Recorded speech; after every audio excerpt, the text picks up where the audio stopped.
ఓం నమో నారాయణాయ. ఓం సీతారామచంద్ర పరబ్రహ్మస్వరూపిణే నమ. నమో వెంకటేశాయ నమ. ఈరోజు మనం ఎపిసోడ్లో మనం చాలా గంభీరమైనటువంటి విశేషాలని మనం తెలుసుకోబోతున్నాం. ఈ చాలా పరమ రహస్యమైంది, కొంచెం కష్టమైనటువంటి యొక్క టాపిక్ కూడా. ఏంటంటే అది చిదాకాశతత్వం. ఇవాళ మనం నేర్చుకోవేది ఆత్మస్వరూప నిరూపణ, దృష్టిలయ ప్రత్యక్ష అనుభవ మార్గం. దృష్టిలయ ప్రత్యక్ష అనుభవ మార్గం. దీన్ని మనం బాగా విస్తృతంగా చర్చించవలసిన అవసరం ఉంది. ఎందుకంటే దీని యొక్క టాపిక్ ఇక రేపు లాస్ట్ ఎపిసోడ్ ఈ యొక్క ముముక్ష ప్రకరణానికి. కాబట్టి ఇవాళ దీర్ఘంగా, రేపు కూడా దీర్ఘంగా చెప్పుకోవాల్సిన పని ఉంది. కాబట్టి శ్రోతలందరూ కూడా మంచి శ్రద్ధగా విని వెళ్ళని నా ప్రార్థన, అర్థం చేసుకుంటారని నా ప్రార్థన. ఈ ఉత్పత్తి ప్రకారంలో ఇప్పుడు మనం ఏమనుకున్నాం? చిదాకాశ సత్వం అనుకున్నాం. చిదాకాశత్వం అంటే ఏంటి? ఇప్పుడు ఆకాశం అనేది ఉంది మన పైన, అది తెలుసు మనకి. అంటే స్పేసు. అది స్పేసు అంటే శూన్యం. అది అంతే. అది శబ్దాన్ని మాత్రమే దాని యొక్క గుణం. ఆకాశం శబ్ద గుణం అంతే. కానీ అది మొత్తం ఖాళీ. స్పేస్ అని అంటాం. ఆకాశం అంటే స్పేస్, ఖాళీ, శూన్య ప్రదేశం. ఈ శబ్దం ఆ శూన్య ప్రదేశంలోనే ఇది అవుతుంటుంది. దాని ద్వారానే మిగతా అన్ని మనకు పంచభూతాలన్నీ కూడా జనించినాయి శబ్దం ద్వారా. అదంతా వేరే టాపిక్. మనం ఇప్పుడు దాన్ని మనం టచ్ చేయొద్దు. ఇది మనం కళ్ళతో చూస్తున్నటువంటి ఆకాశం. ఈ ఆకాశం పంచభూతాలలో ఒకటే ఆకాశం. మొట్టమొదటిది ఆకాశం పంచభూతాలలో. ఇప్పుడు దానిపైన మీకు ఇదివరలో నేను ఒక పదం మీకు గుర్తిస్తాను. ఈ ఆకాశం పైన ఇంకొక ఆకాశం ఉన్నది అని మీకు చెప్పాను. దాని పేరు చిదాకాశము. దాన్ని చిదాకాశం ఉంటారన్న. ఈ ఆకాశాన్ని చేరుకోవడమే మనకు తరం కాదు. దానికి ఎంత దూరంలో ఉందో తెలియదు. ఆది అంతాలు మనం గ్రహించడం. తర్వాత అది ఎంత ఎక్కడ ఎంత వ్యాప్తమైంది కూడా మనం దాన్ని కనుక్కోవడం. అటువంటి వ్యాప్తం అది మొత్తం అంతా వ్యాపించి ఉన్నది. ఎంతవరకు వ్యాపించిందో, ఎంత విశాలమో, ఎంత ఏంటో మనం దాన్ని చెప్పడం. అట్లనే దీనిపైన ఉన్న చిదాకాశం అది ఇంకా దీనికంటే చాలా గొప్పది. అది కింద రెండింతలు ఉంటుందో, మూడింతలు ఉంటుందో మనం ఊహించడం. అది ఎంత ఉంటుందో దాని లెక్క అనేది మనం చెప్పడం. కానీ దీనికంటే దాదాపు డబల్ ట్రిపుల్ కన్నా ఎక్కువ ఉంటుంది ఆ ఆకాశం. అది చిదాకాశం. అది మనకు కనపడి, ఈ ఆకాశం పైన ఉంది కాబట్టి మన కళ్ళకు ఎవరికి మనకు కనపడేసరికి అది ఊహకే అందదు. అయితే ఈ చిదాకాశం దాని గురించి ఫస్ట్లో వారు ఇక బాగా మంచిగా ఉద్బోధిస్తున్నారు చిదాకాశాన్ని. అది అవధులు లేని చైతన్యం. అంటే దానికి ఇటువంటి అవధి లేదు. ఇటు ఎండు అటు ఎండు ఎక్కడ అవధులు లేదు. అంతే ఎండ్లెస్, ఇన్ఫినిటివ్ అన్నమాట. దాని మ్యాథమెటిక్స్ ప్రకారం ఇన్ఫినిటివ్, అనంతమైనటువంటి వైశాల్యంలో ఉన్నటువంటిది. ఈ ఆకాశమే మనం అట్నే అనుకుంటున్నాం. కానీ దీనికంటే అది ఎన్నో రెట్లు పెద్దది.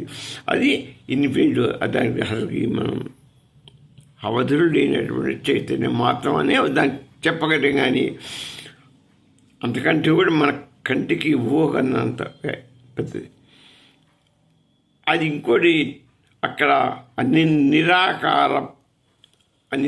అక్కడ అంత శూన్యమే. ఏ ఆకారం, ఏ పదార్థం ఆ చిదాకాశంలో ఉండదు. అక్కడ అక్కడ మొత్తం నిరాకారం. అక్కడ ఇంకొకటి ఏంటంటే, అక్కడ గొప్పతనం ఏంటంటే అక్కడ అనుభవాల ఆవిర్భావ స్థలం. ఈ సత్తు చిత్తులు ఉన్నాయి కదా, మన పరమాత్మ స్వరూపుడు ఉన్నారు కదా, ఆయన సత్తు చిత్తు కదా, సత్తు చిత్తు ఆయన సత్తు ప్రచిత్తు పరబ్రహ్మ స్వరూపం. ఈశ్వరుడు అంటారు, ఆయన పరబ్రహ్మ స్వరూపం. ఆ పరబ్రహ్మ స్వరూపం యొక్క అనుభవాలు అన్నీ అక్కడ జరుగుతుంటాయి. అక్కడ ఆవిర్భావం జరుగుతుంటుంది. ఆ ఆకాశంలో అక్కడ సత్పురుషుడు ఉంటాడు అనుకోవాలి మనం. ఆ అనుభవాలు ఆయన అక్కడనే అన్ని అనుభవాలు ఆయన కల్పిస్తుంటాడు. అనుభవాలు కల్పిస్తాడు. కానీ నిరాకారంలో ఉంటుంది, అనుభవాన్ని మాత్రం కల్పిస్తుంటాడు. అవి ఈ జగత్తులో అవి పరిస్తుంటాయి. మనం చూసేంత అక్కడ చేస్తున్న ఉద్భవిస్తున్న అనుభవాలే ఈ భూమి మీద ఈ లోకంలో మనం చూస్తున్నటువంటిది భ్రమం. అసలు అక్కడంతా ఆవాసి నడిచేది, అక్కడ సత్యత్తు నడిపేది ఒక ఆవాసే. ఇక్కడ అదే ఆవాసే తిరిగి ఇక్కడ నడుస్తుంటుంది. ఈ జగత్తులో మనమంతా ఈ సృష్టి మొత్తం కూడా ఇక్కడ నడుస్తుంటుంది. నిరాకార అనుభవాల అది అక్కడ అనుభవాల ఒక అనుభవం నడుస్తుంటుంది. అక్కడ అన్ని అనుభవాలు ఇప్పుడు మన ఇక్కడ ఏదైనా ఒక అనుభవం వస్తుంది కదా, ఒక మైత్రిపాలు తింటే తీపి అనుభవం, ఇంకో తింటే ఒక అనుభవం, అన్నిటికీ కోసుకుంటే నొప్పి, చేతికి నొప్పి, ఆ నొప్పి, ఏదో నొప్పి. మనకి ఇట్లా అనుభవాలు రకరకాలు ఉంటాయి. మనకు రాకెట్ తయారు చేసాము, అది రైలు తయారు చేసాము, బస్ తయారు చేసాము, అన్నీ ఒక ఎక్స్పీరియన్స్ చేసామని. మన యొక్క అనుభవాలు కూడా అంతటి అనేక రూపాల్లో ఉన్నాయి. అక్కడ ఇవన్నీ కూడా యాక్చువల్ ఇక్కడ పుట్టలే. ఇవన్నీ ఆ పైలోకంలో చిదాకాశంలో సచిత్తులు సృష్టించబడినటువంటి ఆభాస స్వరూపాలే ఇక్కడ మనం నడుస్తున్నాం. ఇక్కడ కూడా అంటే అక్కడే ఆభాస అంటే ఆ ఆభాస ప్రతిబింబాలు ఇక్కడ నడుస్తున్నాయి. ఇది కూడా మనంతా ఈ జగత్తు ఇదంతా కూడా ఆభాసం అని మనం తెలుసుకోవాలి. అందుకొరకు ఇదంతా ఆభాసంలో ఇప్పుడు కనపడే వస్తువులన్నీ ఆభాస అంటున్నాం. ఎందుకంటే సత్తు చిత్తులు నేను ఆలోచించి నాకు తోచిన విధంలో నేను చెప్తున్నాను. నేను బాగా స్టడీ చేస్తే నాకు ఏమనిపించిందంటే చిదాకాశం నా ఊహలో సత్తు చిత్తులు ఒక ప్రొడ్యూసరు, ఒక డైరెక్టర్, వాళ్ళిద్దరు కలిసి ఒక సినిమా తీస్తున్నారు. అక్కడ తీసేటువంటి పాత్రలు పాత్రదారులు అన్నీ వస్తువుతోనే మన సినిమాలు ఎట్లా ఉంటుందో అన్నీ తీస్తుంటారు వాళ్ళిద్దరు సచిత్తులు. వారిద్దరికి వచ్చినటువంటి అది వాళ్ళు సినిమా అంటే ఏంటి, ఒక కథ రాసుకోవడం, అంత ఒకటి కథ ఒకటి రాస్తారు, డ్రాఫ్ట్ కూడా దాన్ని యాక్టర్ని పెట్టుకుంటారు, యాక్టర్లు అంతా పెట్టుకుని అన్ని రకాలుగా సమకూర్చుకొని ఒక సినిమాలాగా తయారు చేస్తారు. అంతా ఆభాసే కదా, సత్యం కాదు. అది సినిమా అనేది సత్యం కాదు. అందులో పాత్రలు అవన్నీ కూడా ఆభాసలే. ఆ విధంగా అక్కడ ఈ సచిత్తులు ఒక ఆభాస రూపమైనటువంటి అనుభవాన్ని సృష్టిస్తూ ఉంటే మనకు ఆ సినిమా చూసి ఒక అనుభవం వస్తుంది. అట్లనే అనేక సినిమాలు చూస్తుంటాం, అనేక అనుభవాలు పొందుతుంటాం. ఒకటి కష్టమైన, ఒకటి నిష్ఠూరం, ఏదో ఒకటి ఇంకేమో ఆహ్లాదం, ఒకటి ఇంకో రకంగా అట్లా అక్కడ తయారవుతున్నటువంటి ఆ యొక్క అనుభవం ఉందా లేదా. ఇక్కడ చిరాకాశంలో అనుభవమే ఈ జగత్తులో జరిగేటువంటి మూలాధారం. ఇక్కడ మనకు జరుగుతున్న ఈ జగత్తు మనకంటే కనిపించే ప్రతి పని కూడా, ప్రతి ఏ యాక్షన్ అయినా అక్కడ చిరాకాశంలో జరిగినటువంటి అనుభవమైనటువంటి ఇదే ఇక్కడ జరుగుతుంటుంది. అది సచిత్తుల చేస్తున్న నాటకం. అది ఒక సినిమా లాంటి అనుకున్న చిదాకాశంలో ఏమి ఉండదు.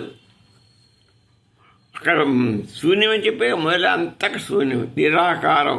అక్కడ ఏది మార్పు ఉండదు, నిరాకార సత్తది. అలాగే సత్వదం సచిత్తులు వాళ్ళిద్దరికి మాత్రమే ఉంటారు, కానీ వాళ్ళు కూడా నిరాకారులే కదా. సత్తు ఎప్పుడు నిరాకారులే, భగవత్తులు నిరాకారే. అందుకనే అక్కడ వాళ్ళిద్దరే ఉంటారు, వాళ్ళు నిరాకారం ఉంటారు, మొత్తం నిరాకారే. వాళ్ళకు వచ్చే అన్ని ఈ అనుభవాలు అన్నీ కూడా ఒక ఆభాసమే.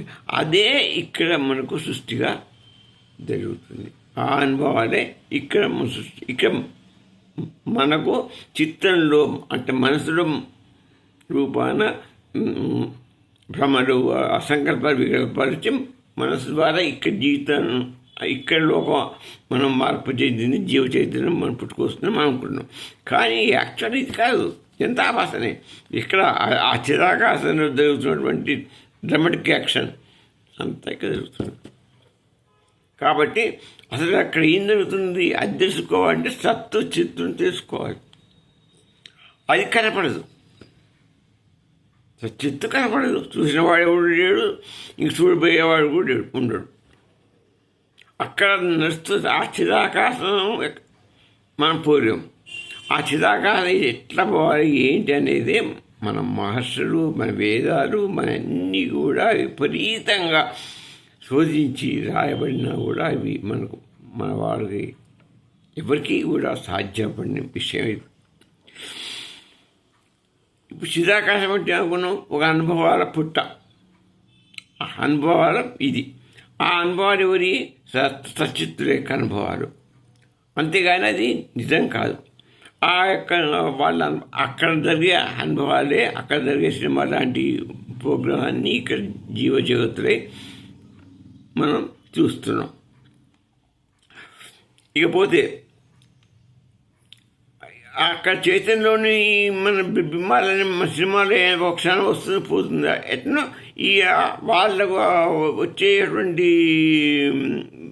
అనుభవాలు కానీ ఆ యొక్క కల్పిత స్వల్ప ప్రతిబింబాలు కానీ అన్ని కల్పితాలే. దీనికి చర్చకు వస్తున్నటువంటి అన్నీ కూడా వాళ్ళకు వచ్చేటువంటి బింబ సత్యం కావు, అవన్నీ ఆవాసలే, అంతా ప్రతిబింబాలు అనమాట. అదే ఇక్కడ మనకు కూడా వస్తుంది కాబట్టి అదే పిక్చర్ ఇక్కడ నడుస్తుంటుంది. కాబట్టి బాంబేలో వేసిన పిక్చర్ మరి తీసుకొచ్చి హైదరాబాద్ వేసినట్టుగా అదే నడుస్తుంది, ఇక్కడ నడుస్తుంటుంది. తయారు చేసింది బాంబేలో తయారైంది, అక్కడ కొన్నాళ్ళు ఆడింది, అక్కడ అయిపోగానే ఇక్కడికి హైదరాబాద్ పంపించేశారు. హైదరాబాద్లో ఇప్పుడు స్టూడియోలో అక్కడ స్టూడియో ఉంటుంది, ఇక్కడ చిదాకాశంలో. ఆ చిదాకాశ స్టూడియోలో ఎన్ని ఆభాసంతో అనేక సినిమా తయారవుతుంటే అవన్నీ ప్రతి భావం, ప్రతి ఒక్క ఆలోచన, ప్రతి ఒక్క ఇది ప్రతిబింబాలు అన్నీ అక్కడ నడుస్తుంటాయి. అవే ఇక్కడ పునరావృతం అవుతుంటాయి. ఇప్పుడు ఇక్కడ ఒక రాక చేసామంటే ఇక్కడ ఏం తయారు కాలేదు. దీని యొక్క మూలం అక్కడ చిదాకాశంలో తయారైంది, అదే ఇక్కడ ప్రత్యక్షం అవుతుంది. ఇది ఆవాస. ఇది తెలుసుకోవడమే పరమసత్యం. ఇక ఇంకేం చెప్తుంది, ఇక వస్తువులు యాక్చువల్ కొన్ని శ్లోకాలు విన్నాం వీటి గురించి, చిదాకాశం గురించి వారు చెప్పినటువంటి అసలు శ్లోకాలు విన్నాం. అనంతం అజమవ్యక్తం శాంతమేకం నిరామయం. అనంతం అజమ వ్యక్తం, అజమవ్యక్తం శాంతమేకం నిరామయం. చిదాకాశపరం తత్ర విశ్వం విలోలితం. అనంతం అంటే అంతులేనిది, అంతులేనటువంటి. అజం అజం అంటే జనరహితం, అనంతంగా ఉన్నటువంటి చిదాకాశం. అది అక్కడ ఏమీ లేదు, శూన్యం. జనరహిత పుట్టుక అక్కడ ఏమీ లేదు, ఏమి అక్కడ పుట్టలేదు, పెరగలేదు, ఏమి ఉండదు, అంత శూన్యమే అక్కడ. తయారు చేసింది అన్నీ మీరు ఎక్కడ చెప్పారు కదా అని మీరు అంటారు. అక్కడ ఏం చెప్పాను నేను, సచిత్తుడు ఆడుతున్న నాటకాలే అని చెప్పాను నేను. ఒకరు ప్రొడ్యూసరు, ఒకరు డైరెక్టరు అన్నీ ప్రతిబింబం తయారు చేసి ఇక్కడికి పంపిస్తున్నారు, అవి ఇక్కడ నడుస్తున్నాయి. అంతే మనం అంతా కూడా ప్రతిబింబం. ఒక ఈ పంచభూతాలు కానీ ఈ సర్వ వ్యవస్థ, సృష్టి వ్యవస్థ మొత్తం కూడా ప్రతిబింబమే, అంతా మాయాస్వరూపమే. అంటే అక్కడ సచిత్తుడు ఆడుతున్న నాటకమే ఇక్కడ మాయ. దాన్ని మనం మాయ అంటున్నాం. మాయాస్వరూపం ఇది. ఇక అనంతం అజం జనరహితం, అవ్యక్తం ఇది. అది అవ్యక్తం, మనకు తెలుసుకోలేదు. అవ్యక్తం అంటే అది బయటపడేది, ఎందుకంటే సచిత్రులు కనపడదు కాబట్టి వాళ్ళకి వచ్చిన ఆభాసన మనకు కనపడతాయి. నీకు వచ్చిన కళలో నాకేమన్నా తెలుస్తుందా? నా కళ నాకు వరకు తెలుస్తుంది, కానీ సచిత్ర కళలు మనకేం తెలుస్తాయి? వాళ్ళకి వస్తాయి, ఇక్కడ వస్తుంది. ఆ పాత్ర ఈ పాత్ర ఇక్కడ వస్తాయి. ఆ సినిమా అక్కడ తయారు చేసిన సినిమానే, స్టూడియో తయారు చేసిన సినిమానే మనకు వస్తుంది కాబట్టి అది ఇది అవుతుంది, రిపీట్ అవుతుంది. అది ఒక స్టూడియో, చిదాకాశం ఒక స్టూడియో లాంటి సచిత్రులు అక్కడ ఉంటాయి. ఆ రెండు తయారు చేస్తున్న సినిమాలే ఇక్కడ ఆడుతుంటాయి. అదే సృష్టి. ఇది నాకు తెలిసినటువంటి జ్ఞానం. మీరు ఏమంటుందో తప్పు ఉంటే మీరు క్షమించగలరు. నేను గ్రహించిన సత్యాన్ని ఒక నా ఆలోచన ప్రకారం చెప్తున్నటువంటి, ఇంకా పెద్దలు వేరే రకాలుగా చెప్పిండొచ్చు, సత్యం వేరే ఉండొచ్చు, కానీ నాకు తెలిసినటువంటి జ్ఞానంతో మీకు విశదీకరిస్తున్నాను. ఇకపోతే ఆ చిదాకాశం శాశ్వతే, అది మారదు. ఈ ఆకాశం ఎట్టయితే మారదు, ఈ మారుతుంది ఏమైనా ఆకాశం మారదాల్సి ఉంటుంది. ఆ చిదాకాశం అసలే మారదు. ఈ ఆకాశం అంటే ఎంత ఆపాస కాబట్టి మారిపోతుంది, కానీ చిదాకాశం మారదు, శాశ్వతమైంది. అక్కడ ఉండే సచిత్రులు కూడా శాశ్వతమైనవి. మరి ఏ శాశ్వతం కాదు భాష చిదాకాశంలో? అక్కడ మొత్తం శూన్యమే, అదేమి లేదు. అక్కడ జరిగేదంతా మాయా నాటకం, ప్రతిబింబాలే చేస్తుంటే అదే అక్కడ చేస్తున్నటువంటి చిదాకాశం దొరికేపోతే అదే అన్నమాట. ఇకపోతే అందులో ఆ భాష అనేది చెప్పి ఇప్పుడు అందులో ఉన్న చిదాకాశం నచ్చేది అన్నీ ఆ భాష వృత్తాంతాలు. అక్కడ శూన్యం, సచిత్తులు కనపడరు. వాడి యొక్క ఏం సినిమా చేస్తున్నారో, ఎప్పుడు చేస్తున్నారో అవన్నీ ప్రతిబింబాలే కాబట్టి, వాళ్ళకి వచ్చే కళలే కాబట్టి దానికి మనకు తెలియదు. అక్కడ ఏం జరుగుతుందో తెలియదు. ఇక సృష్టిలో అది వ్యక్తం అవుతుంది. ఇక జగత్ రూపంగా, జీవరూపంగా ఈ సృష్టి జాలవంతంగా వ్యక్తమై మనం దీన్ని చూస్తున్నాం. దీన్ని చూసి మనం ఇది నిజమే అనుకుంటున్నాం. అక్కడ స్టూడియో జరిగిందంతా మనం చూడలే కదా. ఆ స్టూడియో జరిగిన వేషాలు ఆ సినిమాని ఇక్కడ మన ప్రదర్శనలో ఈ జగత్తులో వేయబడుతున్నది. మనం అదే ఆ పాత్ర, అందులో పాత్ర, వాళ్ళకు వచ్చిన భ్రమలో ఉన్నటువంటి పాత్ర, వాళ్ళ వల్ల సచిత్తుల భావాలు ఏవైతున్నాయో, వాళ్ళ కళ్ళు నడుస్తున్నాయో అవే ఇక్కడ ఇప్పుడు మనం అంతా ఈ సృష్టి మొత్తం నడుస్తున్నటువంటి అదే ఇది. ఇకపోతే ఇంకోటి, చిరాకాశే స్వయంభాతే క్వజీవ క్వచ జాగ్రత్త భ్రమమాత విలోలేస్మిన్ నానాత్వం ప్రతిభాసతే. అంటే క్వజీవ, అసలు జీవుడు ఎక్కడ ఉన్నాడు? భ్రమమాత్రం, భ్రమలోనే ఉన్నాడు జీవుడు. ఇదే మనం ఇప్పుడు చెప్పిందంత ఇన్నది ఏంటి? అంతా అదే భ్రమే, ఇదంతా భ్రమే. జీవుడు అనేవాడు ఒక భ్రమ మాత్రమే. పృథ్వీ అని మన జీవులు, సృష్టి, జగత్తు అంతా భ్రమ. ఇది ఒక కళ్ళంటిది, కానీ భ్రమ అనుకోవాలి. భ్రమ కరెక్ట్ వర్డ్. నానాత్వం, ఇదంతా ఏంటి? ఈ జగత్తు నానాత్వం, అనేక రకాల రూపాలుగా కలిగి ఉన్నటువంటిది. అనేక రూపాలు. జీవులు కూడా అనేక రూపాలు ఉన్నాయి.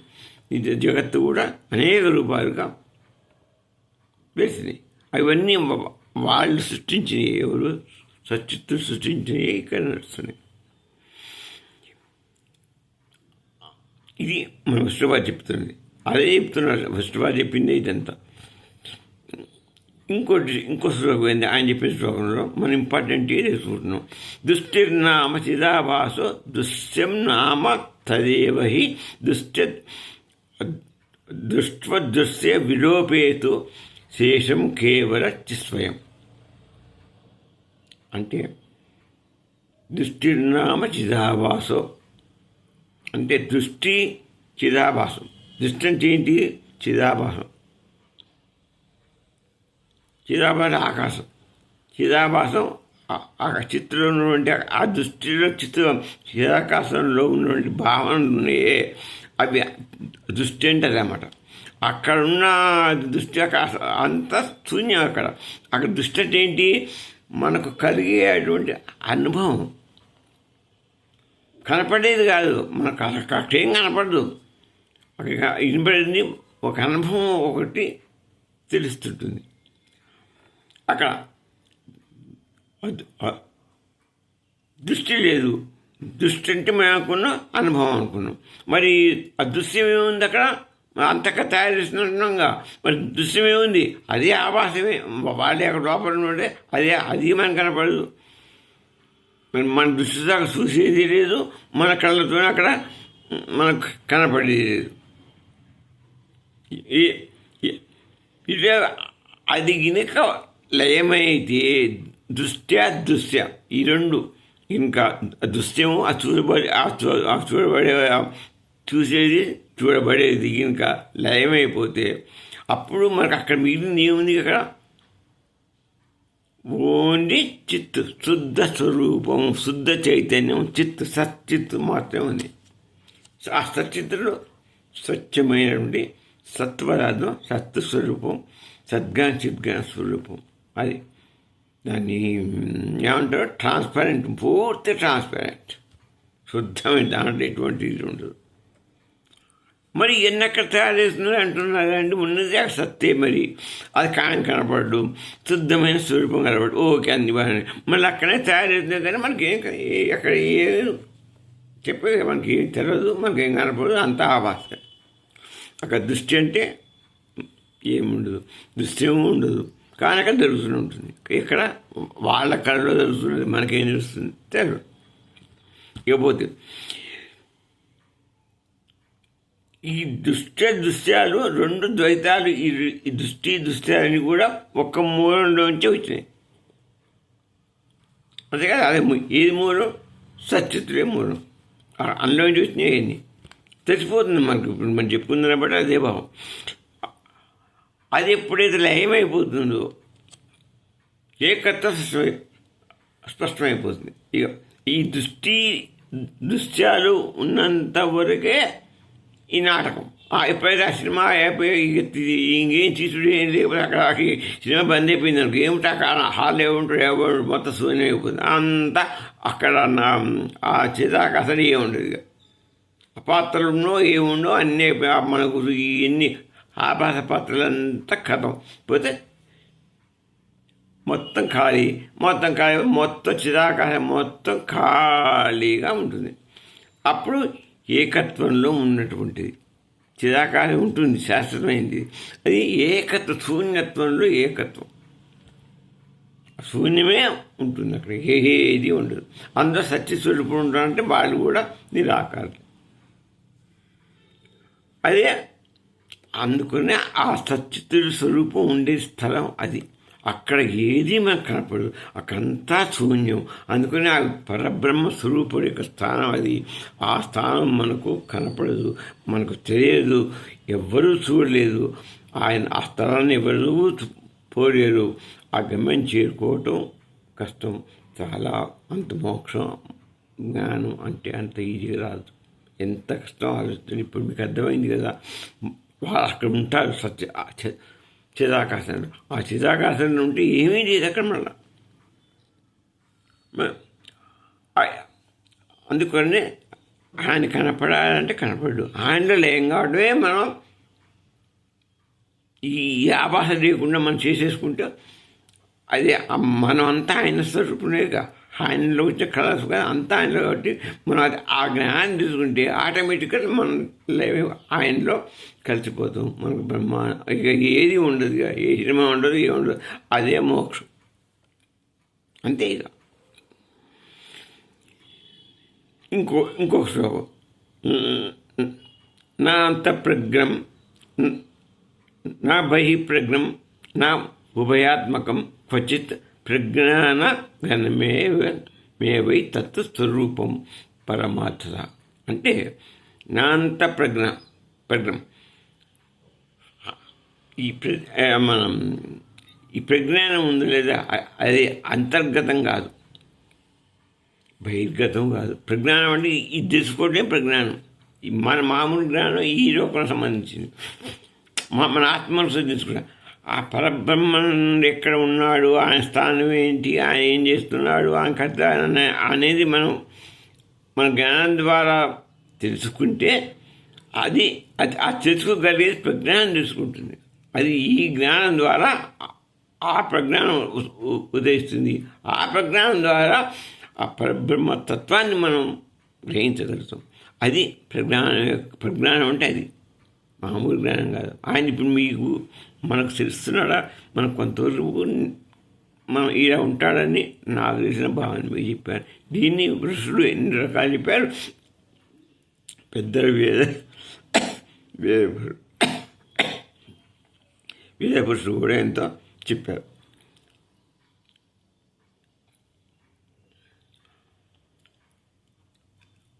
ఈ ఆత్మ అనే ఇప్పుడు మన యొక్క శరీరంలో ఉన్నది ఏంటి? ఆత్మ. అది ఒక స్థానిక అనుభవం కాదు. ఈ ఆత్మ అనేది ఒక స్థానికమైనటువంటి అనుభవం కాదు. అది అనుభవ స్వరూపం. అది ఏదో ఒక్క అనుభవంతో కూడుకున్నట్టు కాదు. అది కొన్ని అనుభవాల స్వరూపం అది ఆత్మ. ఎందుకంటే ఎన్ని జన్మలు ఎత్తుందో, ఎక్కడి నుంచి వచ్చిందో ఆ పరమాత్మ చిత్రరూపం నుంచి ఉదయించి ఆయన ఎన్ని నాటకాలు ఆడాడో, ఆయన ఎన్ని సినిమాలు తీసాడో మన మీద, అవన్నీ ఇక్కడ మనం ప్రదర్శిస్తుంటాం. ఆయన చేసినవన్నీ మనకి తెలియదు, ఎవరికి తెలియదు. మనం ఆయన కళ్ళు వస్తున్నంతకాలం, ఆయన మాయ స్వరూపుడే ఇచ్చేస్తున్నంతకాలం మనం ఇటు ఆడాల్సిందే. మనం ఆయనలో మన మీద ఏ దామ వేయకుండా, ఏ లేకుండా, కళ లేకుండా ఉంటుందో అప్పుడు మనం చరిత్రార్థం అయినట్టు. అది తెలుసుకుంటే అప్పుడు టక్కి నాకు ఆగిపోతుంది. ఆయన్ని మన సినిమా మనం పెట్టితే అక్కడ షూటింగ్ నడుపుతున్నాడు. ఆ షూటింగ్ కనుక ఆగిపోయిందంటే ఇక్కడ ప్రదర్శించబడదు. ఇక్కడ ప్రదర్శించబడపోయిందంటే మనం ఆ పురుషోత్తముడిలో లయం అయిపోయింది. ఇక అదే దృష్టి లయ శాంతి. ఇంకో టాపిక్, లాస్ట్ టాపిక్. ఇవాళ ఎపిసోడ్లో లాస్ట్ టాపిక్ ఏంటంటే దృష్టి లయ శాంతి. దృష్టి అంటే ఏమనుకున్నాం మనం? దృష్టి చెబుతాం. దృష్టి ప్రసర శాంతవుతూ డీయతే జగదా బ్రహ్మ శాంతే స్వరూప విశ్రాంతౌ కించిదపి తిష్టతే. దృష్టి ప్రసర అంటే దృష్టి ప్రసరం ఏంటి? అక్కడ మనం దర్శన ప్రవాహం, మనం ఏదైతే దర్శిస్తున్నామో వాటి ప్రవాహం శాంతించినప్పుడు మనం ఇక్కడ అన్నీ చూస్తూ అనుభవించిన చేస్తున్న కాలం మనకు ఉన్నదే. అక్కడ నాటకం ఇంకా తయారవుతున్నట్టే. మనం ఇక్కడ మనం ఏం చూడటం లేదు, ఇక మనకు అంతా అయిపోయింది, ఇక్కడ మనకి ఏం కనపట్టలేదు, ఏం చేయటం లేదు అంటే ఇక్కడ శాంతించినప్పుడు అప్పుడు ఏమవుతుంది? జగత్ యొక్క భ్రమం పోతుంది. దృష్టి ప్రసర దర్శనం కనుక పోతే శాంతి లభిస్తుంది మనకి. ఇక ఏముండదు. మన కంటికి అది ఈ సంసార బంధాలు ఇవన్నీ ఏ కనపడకపోతే, ఏమి దీని మీద మనస్సు లేకపోతే, మనస్సు పోకపోతే, మనస్సు ఉన్నది ఈ సృష్టి కనపడుతుంది. ఈ సృష్టిలో అనుభవం సంసారం ఏర్పడుతుంది. ఇవన్నీ ఏది కనపడకపోతే మనసుకి ఏది కనపడదు. ఏది కనపడకపోతే మనం ఫ్రీ. మనం ఫ్రీ అంటే ఏంటి? మన మైండ్, మన చిత్తం ఫ్రీ. మన బ్లాంక్ అంటే అక్కడ కూడా బ్లాంక్ అయింది అర్థం. అక్కడ బ్లాంక్ అవుతుంది, ఇక్కడ బ్లాంక్ అవుతుంది.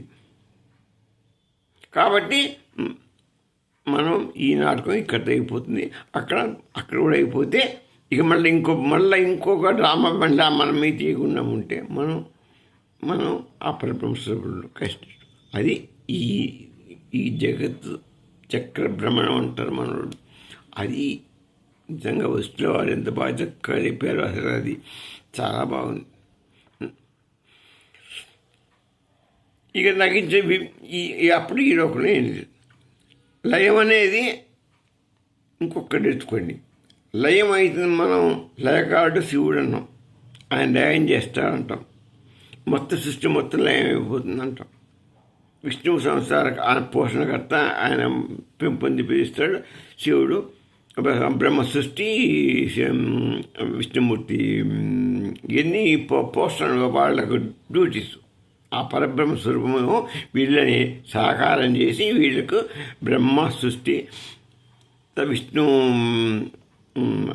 మన దాన్ని ఏమంటారు పోషణ, తర్వాత ఆ శివునికి లయం చేయటం అప్పగించాడు. వాళ్ళ డ్యూటీని వాళ్ళు తీసుకుంటూ పోతారు. అయితే ఈ లయం చేసే లయం అనేది శివుడు చేసేది లయం చేస్తాడు కదా, ఆ లయం చేసేది శాశ్వతం కాదు. ఆ తిరోగమనం అని ఇంకోటి ఉంటుంది. ఆ తిరోగమనంలో ఈ లయమైన వాళ్ళందరూ అక్కడ తిష్ట వేసి కూర్చుంటారు. ఏం కూర్చుంటారు? ఈ శరీరాలు పోవు, శరీరం ఇక్కడ నష్టమైపోతుంది, ఇదంతా ఇక్కడ నశించిపోయింత మనం అక్కడ తిరోధారణ అక్కడ ఇది ఉంది. ఎక్కడ శివుడి దగ్గర మన లయం చేసి తీసుకుపోయిన తర్వాత మనని అక్కడ తిరోధానం అనే మళ్ళీ ఒక గది లాంటిది అనుకోండి. ఆ గదిలో మన అందరినీ అక్కడ నిలుస్తాడు. ఈ జగత్తును మొత్తం ఇక్కడ లయమైన అందరూ అక్కడికి పోతారు. లయం అయ్యి ఇక్కడ చేసిన కర్మలను బట్టి మళ్ళీ వాళ్ళని పృథ్వీ మీద తీసుకొస్తాడు, మళ్ళీ రామాయణ నడుస్తున్నాడు. అందుకంటే లయం అయిపోతే అంతమైపోయేట్టు కాదు, మళ్ళీ పుడతాం. క్షయమైపోవాలి. క్షయమైతే ఇక మళ్ళీ తిరిగి జన్మించు. అర్థమైందా? క్షేమం కావాలి. ఏదైనా పాప పుణ్యాలు రెండు క్షయం కావాలి. పాపం క్షయం కావాలి, పుణ్యం కూడా క్షయం కావాలి. మళ్ళీ పుణ్యం మనం కొంతమంది ఏమంటారు, పుణ్యం పోగేసుకోవటానికి మళ్ళీ దానాలు ధర్మాలు చేసుకొని మమ్మల్ని అనుకుంటారు. పాపం చేయకు, అప్పటి నుంచి చేసిన పాపాలు పోవాలి, ఈ పుణ్యాలు నాకు రావాలని ఏం వాడకుండా డబ్బులు వాడు డబ్బులు ఏదో రకంగా పూజలు పునస్కారాలు అన్నీ చేస్తుంటారు. దీనివల్ల మీకు పుణ్యం రావచ్చు. పుణ్యం ఉంటే ఎక్కువ ఉంటే నీకు మంచి గదులు వస్తాయి, చెడు ఎక్కువ ఉంటే చెడు గదులు వస్తాయి, చెడు వాసనలు వస్తాయి, మంచి వాసనలు చెడు వాసనలు. దాన్ని బట్టి కష్టేశ్వరాలు దుఃఖ సుఖాలు అన్నీ ఏర్పడుతుంది. అయితే నువ్వు పుణ్యం చేస్తే పుణ్యలోకాలు పోతాక ఏ ఇంద్రలోకం పోయాము. మన పుణ్యం ఉన్నంత వరకు మనకు ఒక ముద్ద ఉంటుంది, ఆ ముద్ద ఉన్నంత పుణ్యమైన ఎంత ఉన్నదో ఆ పుణ్యం రోజుకి ఆ ఇంద్రలోకంలో మనం సుఖపడతాం. ఆ మొత్తం కరిగిపోయింది. పుణ్యం రోజుకి మనం డబ్బులు ఖర్చు పెట్టడమే, అది పెట్టా కరిగిపోతుంది. ఏదో 2 సంవత్సరాలు ఎంత కొంత పెరిగి కరిగిపోగానే తిరిగి ఈ భూలోకానికి మళ్ళీ రావాలి. మళ్ళీ ఈ భూలోకంలోకి రావడం అంటే ఈ మంచి కర్మలు ఉంటే మంచి ఇంకేమైనా ఉన్న మిగిలితే ఇక మళ్ళీ మంచి మనిషి పుట్టుకే రావచ్చు. మళ్ళీ ఇంకా చెడు బ్యాలెన్స్ ఏమైనా ఉందనుకో, మళ్ళీ దాన్ని అనుభవించడానికి ఇంకో జన్మ కూడా రావచ్చు. ఇట్లా అనుకో, పాపం పుణ్యం రెండు ఉండకూడదు, రెండు క్షయమైపోవాలి. రెండు నీళ్ళు బ్లాంక్ అనుకో, చిత్తం బ్లాంక్ చేయాలి. చేస్తే అప్పుడు నీకు చిదాకాశంలోకి వెళ్ళిపోతాం. చిదాకాశంలో వెళ్ళిపోయి అంత స్వరూపులు అవి ఉండే స్థానం అది కాబట్టి అక్కడ వెళ్ళిపోతే కథం, వాళ్ళు కనపడరు. కాకపోయినా మనం అందులోకి వెళ్ళిపోతే ఇంకేముండదు, మనం కూడా కనపడం. ఇక ఆయనలో లయమైపోవద్దు. ఇక విశ్రమ మహర్షి ఆయన ఇంకొక కొంత అనుభవం మనకు చెప్తున్నాడు. చైతన్య అనుభవం, ఈ మొత్తం చైతన్యం యొక్క ఈ చైతన్యం అనేది అనుభవాన్ని కలిగించదు, సత్ప్రసాదం కలిగించదు, చిత్ప్రసాదం కలిగిస్తుంది. అనుభవాలని సత్తు పాపం కలిగించదు. చిత్తు కలిస్తే అవుతుంది, కానీ చిత్తు మన పాపుణ్యాన్ని బట్టి కలిగించి అందులో చైతన్య స్వరూపుని ప్రవేశపెడుతుంది. అనుభవాలే చైతన్య ఆభాసులు.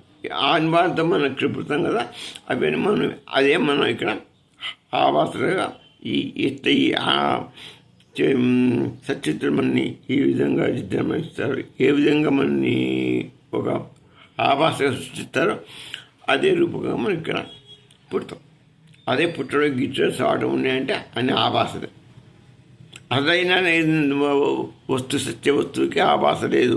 అదొక్కటి సత్స్వరూపుడు, అదొక్కడే చిదాకాశం. అది దానికి శాశ్వతమైనటువంటి అదే ఆ పరబ్రహ్మస్వరూపం ఉండేటువంటి చోటు. ఎక్కడ ఉంటారంటే భగవంతుడు ఎక్కడ ఉంటారో అందరూ అనుకుంటున్నారు, కానీ ఇప్పుడు నేను చెప్పా ఆ చిదాకాశంలో ఉంటాడు. పోయి చూసి ఎండిపోయి మరి ఏ విమానం పోయి పోతుందో, ఏ రాకెట్ వేసిపోతుందో ఎక్కడెవరు, ఈ ఆకాశం ఎంత ఉందో మనకు తెలియదు. అదే ఆ ఆకాశంలో నువ్వు చచ్చుకుపోయేంత శక్తి నీకు లేదు, నీకు జరగదు. అది నీ వల్ల కాదు, ఎందుకంటే నువ్వు ఒక ఆభాసమైనా నీ వల్లే అవుతుంది, సత్తువు కాదు కదా ఆభాస. ఆభాసకి ఏం పని చేస్తుంది? దాని శక్తి ఏముండదు. అక్కడ నడిస్తే వస్తువులు బొమ్మలం కాబట్టి అలా నడవటం. ఇకపోతే ఈ గౌడపాదులు గారు దీని గురించి ఏం చెప్పారో ఒక పద ఆలోచిద్దాం. ఆయన ఏం చెప్పారంటే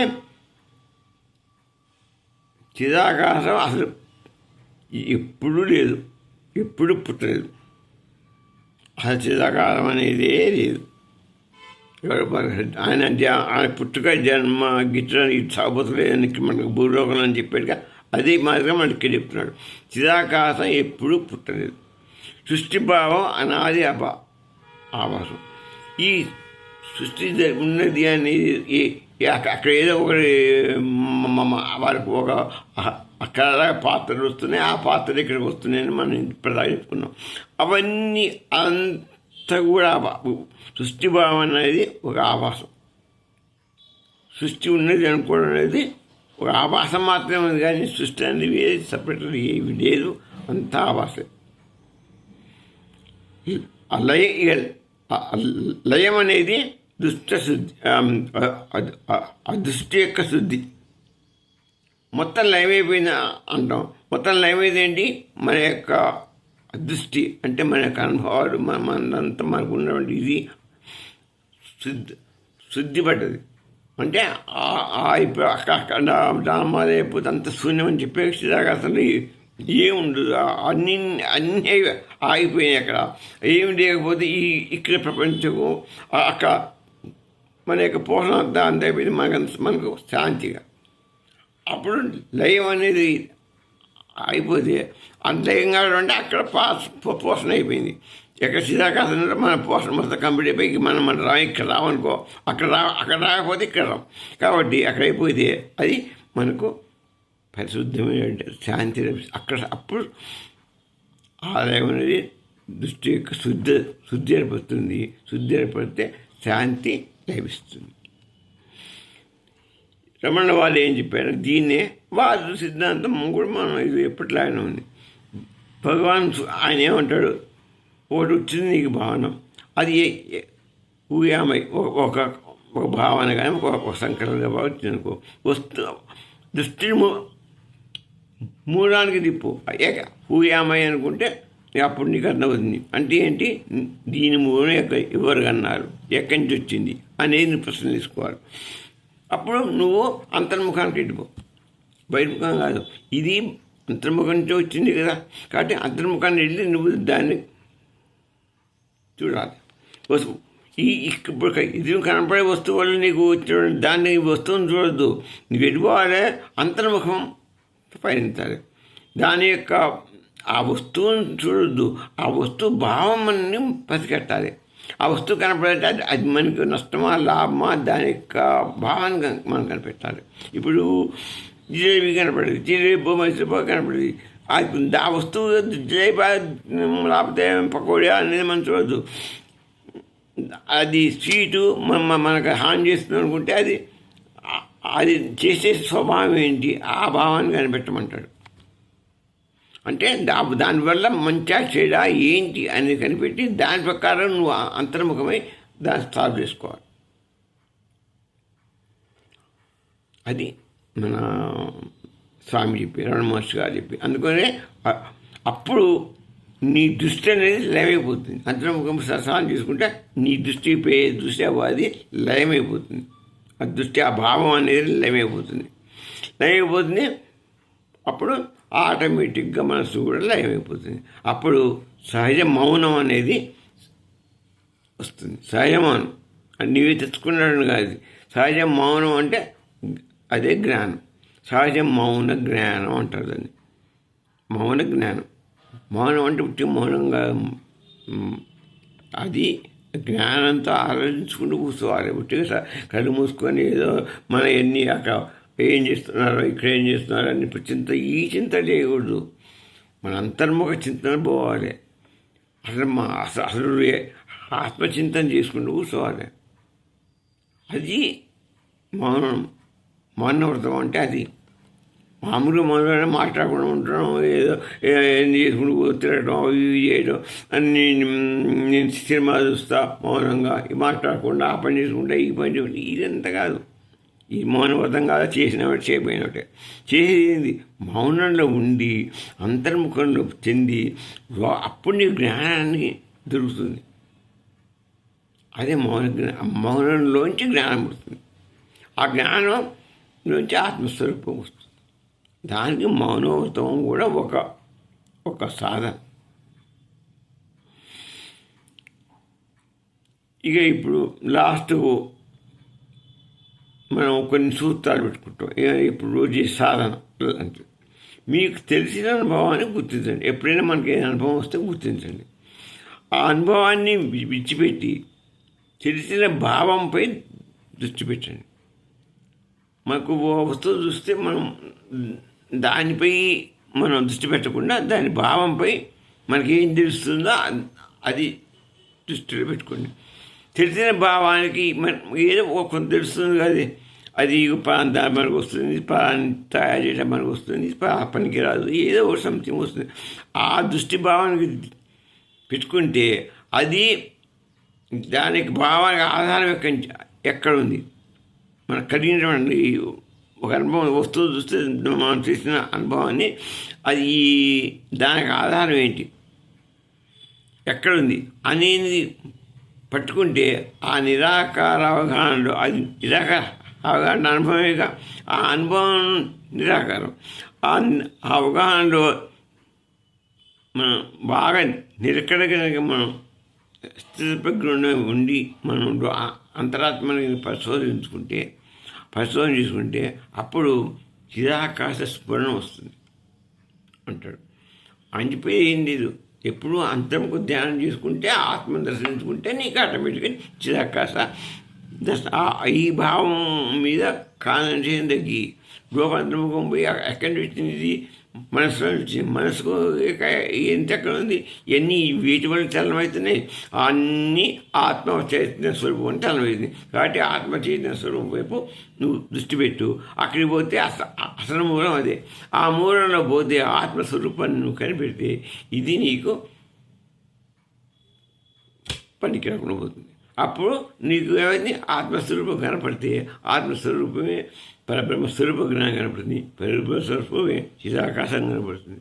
ఆ చిదాకాశాన్ని మనం ఇప్పుడు గురువు గారు వశిష్ఠ మాస్టర్ చెప్పింది మోక్షస్థానం మాత్రం. అక్కడనే మనకు సచ్చితులు ఉన్నారని స్వామి వారు చెప్తున్నారు. అది ఇప్పుడు ఇది మనం ఈరోజు యొక్క ఎపిసోడ్ మనం తెలుసుకునేది స్వామి వారు చెప్పినటువంటి అజ్ఞానబోధం. రేపు తిరిగి మళ్ళా మనం ప్రారంభించుకుందాం. ఓం నమః శివాయ నమః.